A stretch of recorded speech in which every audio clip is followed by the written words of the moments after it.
দেশে যে ইসলাম ভিত্তিক একটা রাষ্ট্র করবেন বা আপনাদের এখানে থাকবে সকল ধর্মের মানুষ মিলে আপনারা এই দেশে যে রাষ্ট্র বিনিময় করবেন বা আপনাদের প্রত্যাশা কি আপনারা এই দেশ কীভাবে পরিচালনা করবেন।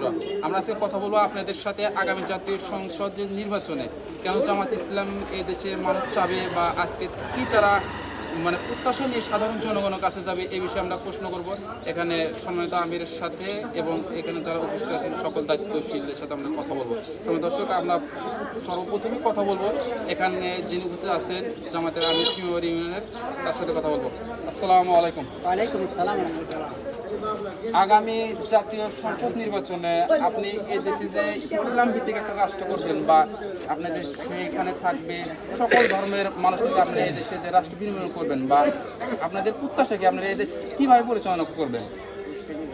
এই দেশের প্রত্যাশা মুসলিম রাষ্ট্র এবং যখন এই দেশ স্বাধীন হয়েছিল একটাই প্রত্যাশা ছিল কোরআন এবং হাদিসের আলোকে সমাজ ব্যবস্থা পরিচালনা। দুঃখজনক হলে সত্য অদ্যাবধি সেই অভিষ্ট লক্ষ্য আমরা বুঝতে পারি না।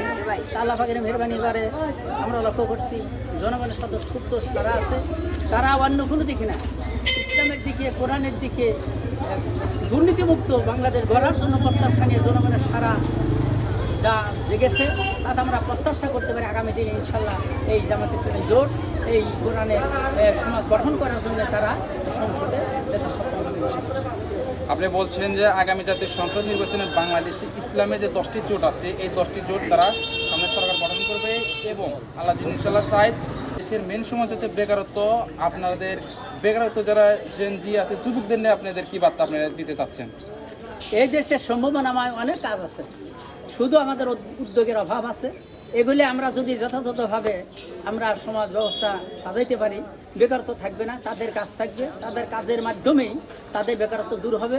এই ব্যাপারে যা করা দরকার এই জোটগতভাবে আমরা এই ইতিমধ্যেই আমরা লক্ষ্য করেছি।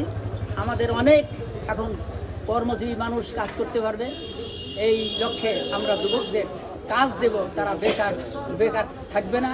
জোটগতভাবে আমরা সর্বস্তরের মানুষ সুধী সমাজ সবাই একমত এই দেশে একটা সম্ভাবনাময় দেশ, অনেক কাজ আছে, শুধু উদ্যোগের অভাবে এবং উদ্যোক্তার অভাবে সেই সমস্ত কাজগুলি আজ বেকারভাবে ছেলেরা করতেছে।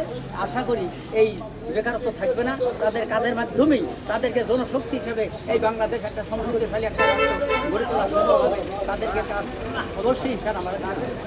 সম্মানিত আমির বলছে যে আগামী জাতীয় সংসদ নির্বাচন যদি ইসলামী জামাতের যে 10টি জোট আছে তারা যদি সরকার গঠন করে পরবর্তী দেখবেন যে এদেশের সৎ লোকের অভাবের কারণে বেকারত্ব সমস্যা বা এদেশের দুর্নীতি হচ্ছে, এটাই তিনি বোঝাতে চেয়েছিলেন।